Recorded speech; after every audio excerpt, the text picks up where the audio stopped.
Welcome to Bangor, one of the most wonderful cities in Northern Ireland, beloved for its beautiful seaside atmosphere and wealth of captivating history.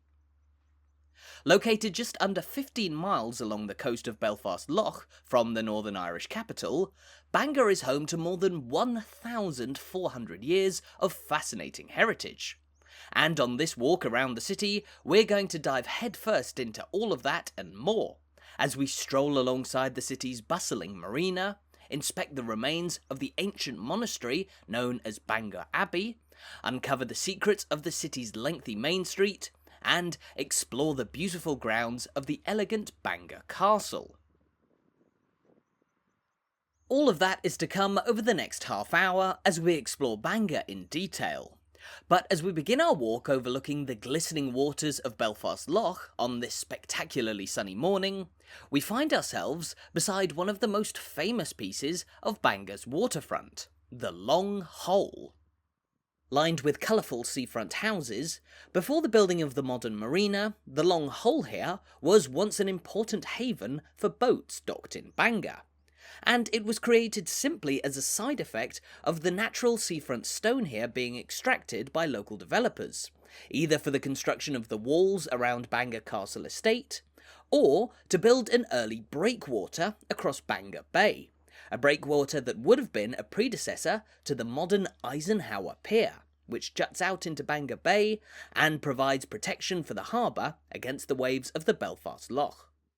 As you might have spotted from that sign, the city's main pier here was renamed by the granddaughter of General Dwight D. Eisenhower, who famously visited Bangor here back in 1944 during the Second World War, and gave an historic send-off to a vast gathering of Allied ships and more than 30,000 American troops just a few days before the pivotal D-Day landings. But Eisenhower's historic speech here in 1944 is just one of the most recent events to have taken place in a city with well over 1,000 years of history. And there are few better places to get an insight into Bangor's centuries of heritage than here on the seafront. While most of Bangor's streets are today lined by 19th and 20th century buildings, just up ahead we can see the remains of one of the oldest landmarks of all in the city, the Old Custom House. Originally built just under 400 years ago, back in 1637, there was much more to the Old Custom House than simply an office where goods arriving at the port of Bangor were checked and taxed. You'll notice the large stone tower, which may seem like an unusual addition to a government building, but which was indeed constructed as a defensive tower, on top of which guns could be placed to ward off foreign raiders or even armies intending to attack Bangor during a turbulent period in the region's history. In fact, back when the Custom House was built, the waves of the sea actually came right up to the foot of the tower, and as such it also served as a makeshift lighthouse for boats pulling into Bangor Bay, with a beacon lit on top of the tower to guide vessels safely towards shore. Beside the tower there is of course the Custom House itself, a building that, despite its name, was actually rather short-lived as a custom house. In fact, since the late 17th century, this building has had a wide variety of different uses, having been used as everything from an antique shop to a girls' boarding school, public baths, a private house, and today Bangor's main visitor centre.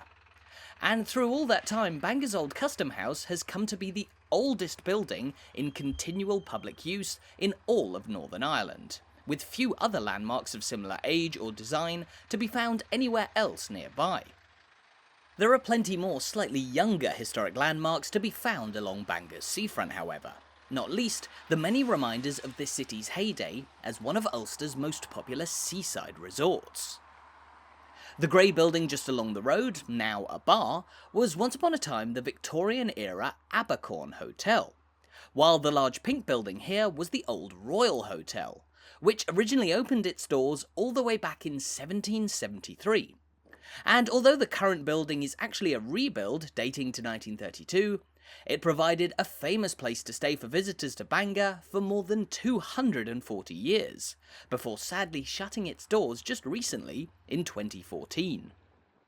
There's also the Marine Court Hotel, and just next door to it, the slightly smaller Bangor Courthouse, a Victorian-era bank building that served for much of its life as a courthouse, before being redeveloped recently into a modern theatre and events venue. Like many seaside resorts around the UK, Bangor's heyday was during the latter decades of the 19th century and the first half of the 20th century, a period in which the then town experienced strong growth as the ever-rising number of industrial workers in Belfast needed a place to get away from the soot and chaos of what was for a time the largest city in all of Ireland. It was during that period that most of Bangor's hotels and seafront attractions were opened. Although if we briefly venture away from the quayside up the high street here, we can also see rows of buildings that catered less to tourists and more to the ever-growing number of people who moved to live in this booming seaside resort. Bangor, today home to around 70,000 people, ranks as the 5th largest settlement in Northern Ireland. And for decades many of those locals have loved congregating at the bar just across the street from us here, Wolsey's, particularly back when it was known as the Trident, a popular venue for punk rock music that attracted locals from all backgrounds back in the 1970s. The High Street here is also home to historically popular venues like the Flagship Centre across the road in blue, which was once Bangor's main shopping centre in the 1990s, and today set to be refurbished as a modern food court. Elsewhere on the sloping High Street, meanwhile, you'll find a blend of bars, shops, fishmongers, and more. Although there are plenty more shopping opportunities to be found elsewhere in this seaside city, on Bangor's lengthy Main Street, which we'll walk up a little later on. But Bangor today is a very different place to the major seaside resort it was in the late 19th and early 20th centuries. While people from Belfast and further afield for decades flocked here for their holidays, the latter half of the 20th century saw the gradual decline of Bangor's historic tourist industry, as holidays in warmer destinations like Spain became more widely affordable and as such more popular. In the modern day, Bangor does remain a popular seaside resort, albeit not quite on the same scale as it once was. But despite that, the city is still growing in size and stature, just recently awarded city status in 2022, and featuring a growing population, principally as a result of its high quality of life. Bangor regularly ranked among the best places to live in Northern Ireland. With a blend of quick links to Belfast and a more relaxing seaside atmosphere, there's plenty to love about Bangor. But just here beside the quay, we find one of the city's most famous landmarks, the humble McKee Clock. Erected back in 1915, the McKee Clock takes its name from one James McKee, a local man who contributed funds to the building of the clock. And over the course of the last century, the clock tower has become a favourite landmark and meeting place for all in Bangor. Once upon a time, of course, the construction of a central clock tower was particularly important for timekeeping. It was easy enough to get carried away with all the seaside fun here and miss your train back to Belfast. And so this prominent timepiece was at the centre of attention during the busiest summer days in Bangor. Interestingly, the gardens surrounding the clock tower here were once upon a time home to a putting green, and the clock tower was the main feature on that mini golf course. Though today this area, known as the Sunken Gardens, is simply used as a public space, home to a nice collection of exotic trees and more. Now, the Sunken Gardens are a nice place to sit down and give your feet a rest as you explore this seaside city. And although the seafront isn't particularly busy at the moment, as we're here early in the morning, there are still plenty of attractions to enjoy on a day out in the modern city of Bangor. Towards the east of the city centre, and the area around the Long Hole, you'll find plenty of delightful walking paths along the coast of Belfast Lough, not to mention the enormous Ballyholme Beach just on the edge of central Bangor. Here in the centre of town, meanwhile, you'll still find all the classic fairground rides, arcades, and more that have been entertaining visitors to the seaside for decades. Although the heart of Bangor Bay here is also now well known as the home of one of Northern Ireland's very best modern marinas. Packed to the brim with a huge crowd of boats, Bangor Marina here opened back in 1989, and it's actually the largest marina in Northern Ireland today, with space for no less than 560 boats. Though it effectively amounts to a waterborne car park, the marina is actually a rather picturesque sight when strolling along Bangor's seafront. Before the marina was built, this was simply open water, with the waves of Bangor Bay reaching all the way to this seafront parade, officially known as the Queen's Parade. Of course, since the heyday of the city's resort has been and gone, the Queen's Parade is less often heaving with the hordes of summer tourists who historically flocked to Bangor. Although, thanks to a recent redevelopment, this area beside the marina and the sunken gardens is once again a lovely place to explore on a sunny day like today. Northern Ireland, of course, isn't a place known around the world for its sunny weather, and while wind, cloud and rain are never far away even at the height of summer, Bangor here is actually one of the sunniest places in Northern Ireland, as is much of the surrounding region, around the large Strangford Lough, and along the Ard Peninsula, facing the Irish Sea. As such, there are few better places to enjoy a day out by the sea than in Bangor. Although the great thing about this city is that there's much more than simply the seaside to explore. We've started our walk exploring Bangor's coast and quay, where the legacy of seaside tourism is of course most evident. But that's just one tiny part of this city's incredibly long and varied history. So now we're going to make our way away from the seafront and head further inland in the direction of Bangor Castle, an impressive 19th century manor house, as well as the ruins of the early medieval Bangor Abbey, a historic religious community which put this place on the map more than 1,000 years ago. We'll see lots more on the way too. But just as we walk away from Bangor Bay, we mustn't forget that this small inlet of Belfast Lough is thought to be the origin of the city of Bangor's name. The name Bangor derives from the Irish BANGOR, which literally means something akin to pointed like horns, a description that refers to the profile of the coastline of Bangor Bay. But if you know the UK well, you'll know that this city isn't the only one in the country to bear this name. About 115 miles across the Irish Sea in Gwynedd, in the northwest of Wales, you'll find the city of Bangor, spelled identically but pronounced slightly differently. Northern Ireland's Bangor and Wales's Bangor are the only two cities in the UK to share exactly the same name. But this appears to have arisen out of nothing other than coincidence, as the origin for the Welsh city's name can be traced back to the Old Welsh word Bangor, which referred to a kind of enclosure that surrounded the city's historic cathedral. There's no such enclosure, nor any kind of cathedral to be found in Bangor here in Northern Ireland.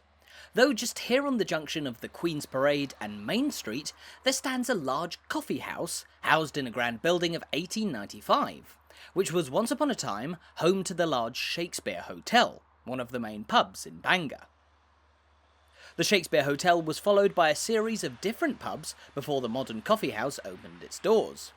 But there are more pubs to be found in the modern city, further along Main Street here, the central thoroughfare linking the seafront with the heart of Bangor. Lined with an array of shops, as well as the main entrance to the flagship centre on our left, the direct route that the Main Street carves out towards the seafront is a symbol of the city of Bangor's more recent history. Despite the more than 1,000 years of history to be found around Bangor, the city that we know today more or less began life slightly more recently, roughly 400 years ago in the early years of the 17th century. That was the era of the plantation of Ulster, a period when waves of people from across the sea in Great Britain came to settle in the sparsely populated northeast of Ireland here. And Bangor, in the north of the historic County Down, was marked out as the site of a brand new town, to be founded by a Scotsman by the name of James Hamilton. Hamilton was the man responsible for the construction of the old custom house that we saw earlier, that being the only remaining landmark from the era of the plantation. And as we pass by the large Trinity Presbyterian Church here on Main Street, which was built in 1888, it was out of the settlement that Hamilton founded that the modern city of Bangor began to grow, Now, the plantation town gave life to Bangor's port, with the bay providing an ideal landing place for ships arriving from Scotland, which is actually located just under 30 miles away across the sea from here. With a direct trading link to Great Britain, Bangor gradually continued to grow, in the 18th and 19th centuries even developing into a modestly sized industrial town, with a collection of cotton mills dotted around the town producing textiles.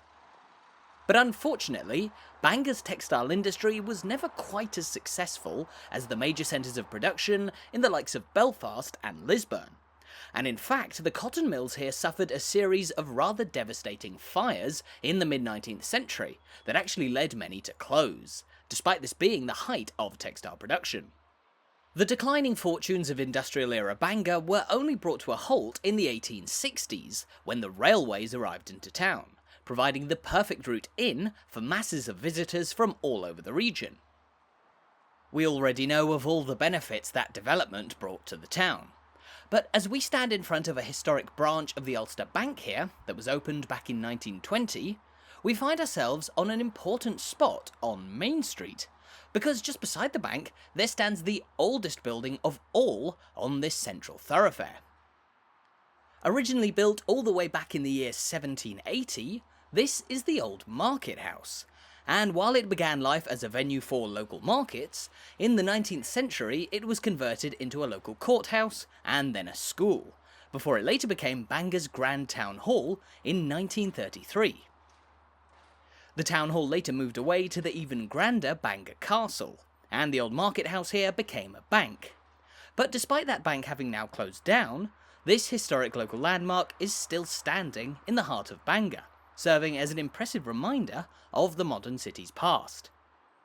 Now undergoing refurbishments to preserve its historic facade here, the old market house also stands on the major junction between Main Street and Hamilton Road, the latter of which is of course named after James Hamilton, the founder of modern Bangor, and which is also home to the soaring St Comgall's Church here, built back in 1889. Taking its name from the saint who's said to have founded Bangor Abbey back in the mid-6th century, the beautiful St Comgall's is also one of a number of major landmarks in the city centre which have been restored in recent years, after sustaining damage in one of the largest incidents during the Troubles in Bangor. St Comgall's here, as well as the nearby First Bangor and Trinity Presbyterian churches, was damaged as a result of a massive car bomb detonated by the IRA on Main Street back in March of 1993. 4 police officers were also injured in the blast, though thankfully nobody was killed. Although this was just one of a number of incidents to take place in Bangor through the infamous decades of instability in Northern Ireland. Throughout the Troubles, 8 people lost their lives in Bangor as a result of a number of attacks staged by paramilitaries from both sides of the sectarian divide, although the town was fortunate not to suffer from the same levels of violence as the major centres of Belfast and Derry elsewhere in Northern Ireland. In fact, during the 1970s and 80s, people were still regularly coming to Bangor for their holidays, both from the direction of Belfast, and many also from across the sea in Scotland, sustaining the local tourist industry through a series of difficult decades for the town.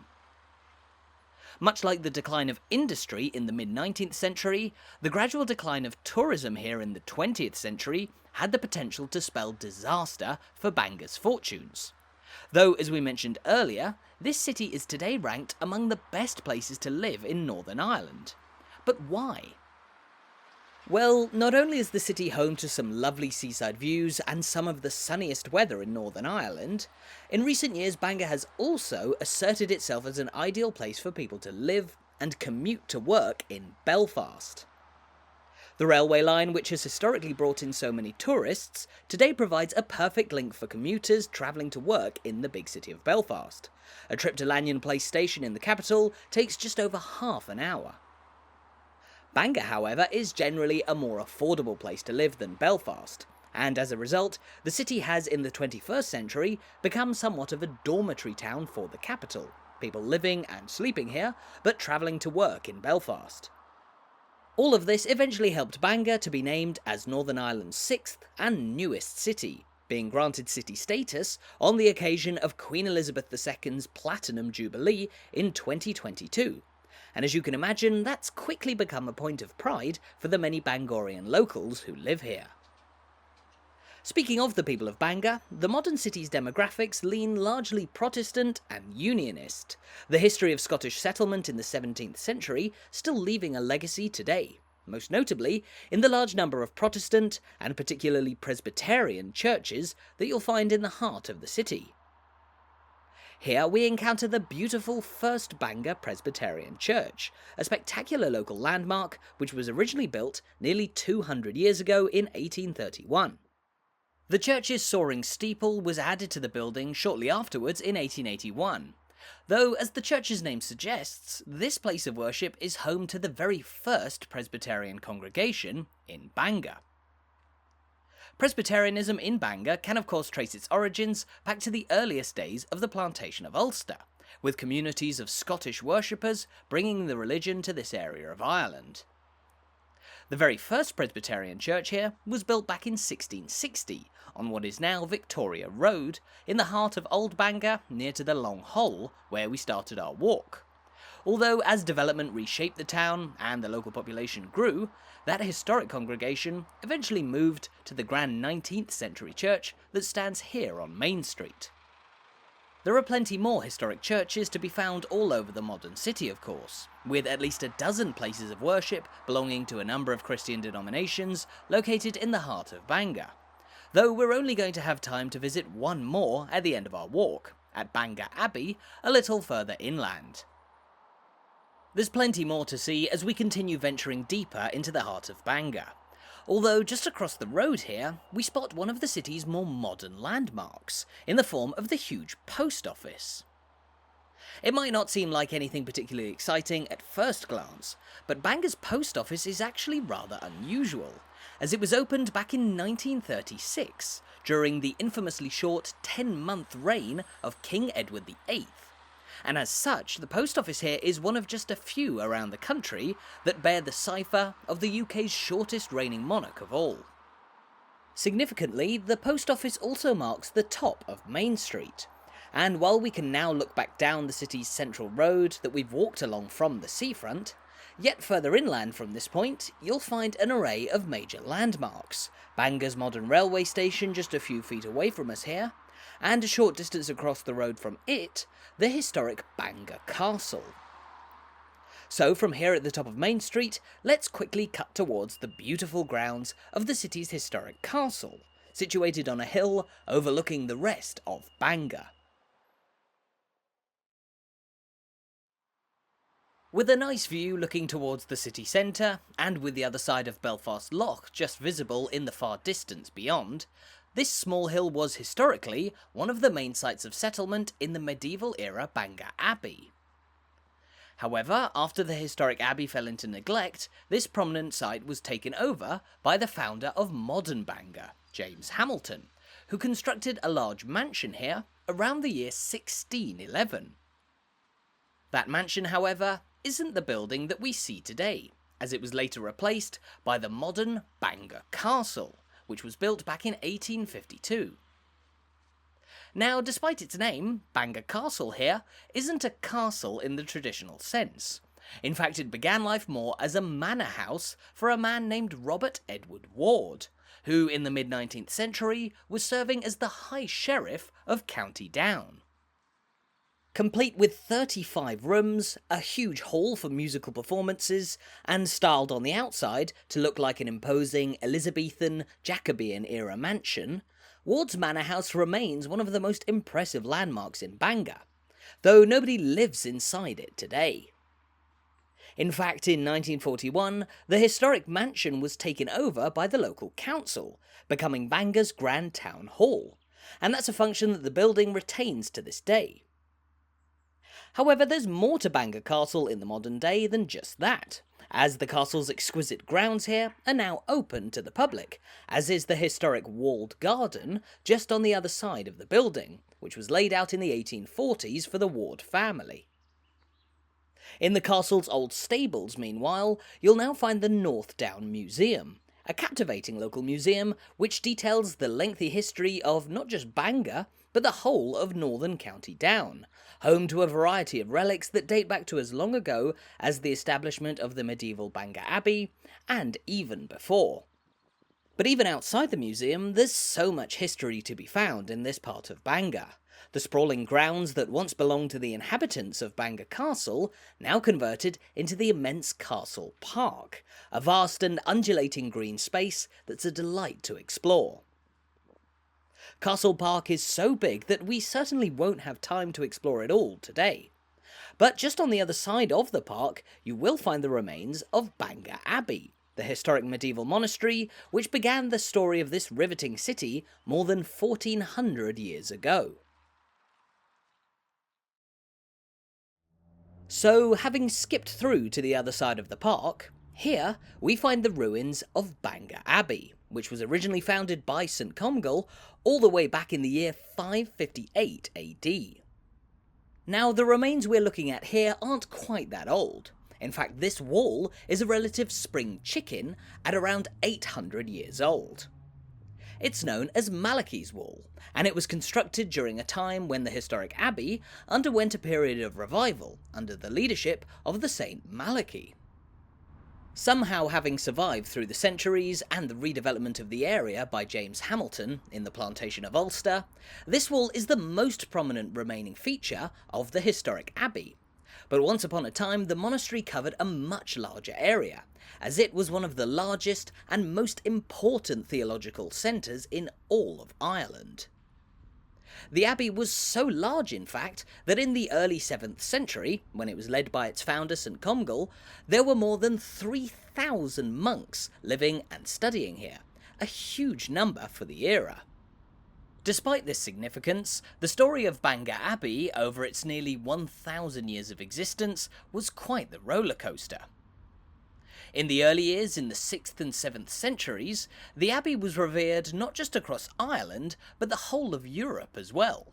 In fact, 2 monks who studied here, known as Columbanus and Gall, went on to travel across Europe, founding a number of new, prestigious monasteries. However, shortly after this period of early prosperity, Bangor Abbey began to fall into disrepair, mainly because it regularly fell victim to attacks by Viking raiders, who for the best part of 300 years launched a series of devastating raids on coastal settlements like Bangor. It wasn't until the 12th and 13th centuries that the abbey's fortunes were eventually revived under St Malachy, after whom the wall, the oldest remains of Bangor Abbey, is named. But just here we find a slightly younger but no less impressive reminder of the monastery, in the form of the Abbey Church. A place of worship has stood in this area of Bangor since the abbey's establishment more than 1400 years ago, and the modern building now stands in the middle of an expansive churchyard with a rich history of its own, home to the final resting places of many prominent Bangorians from throughout the centuries. Inevitably, this part of the abbey complex has undergone a lot of changes since it was originally established, and in fact most of the church building that we see today dates from a rebuild of the 1820s and 30s. The only exceptions to that are the church's tower and steeple, the historic stone tower dating from the 15th century and the steeple the late 17th.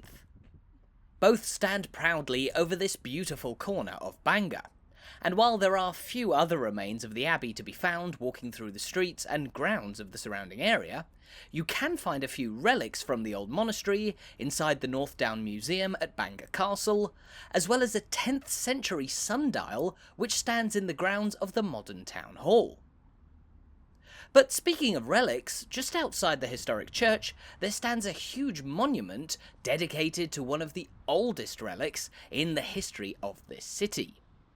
This sculpture, unveiled in 2016, is based on the celebrated Bangor Bell, a hand-rung bell that was cast here all the way back in the early 9th century, and which was amazingly rediscovered by local gravediggers nearly 1,000 years later in the late 18th century, and today the bell is on display at the North Down Museum. The bell-shaped sculpture also pays tribute to the famed student of Bangor Abbey, Columbanus, and his legendary 1400-mile voyage across Europe from here in Northern Ireland to the Italian town of Bobbio, where he went to spread the gospel and establish a famous monastery. These are just a few of the fascinating stories from the lengthy history of this marvellous city.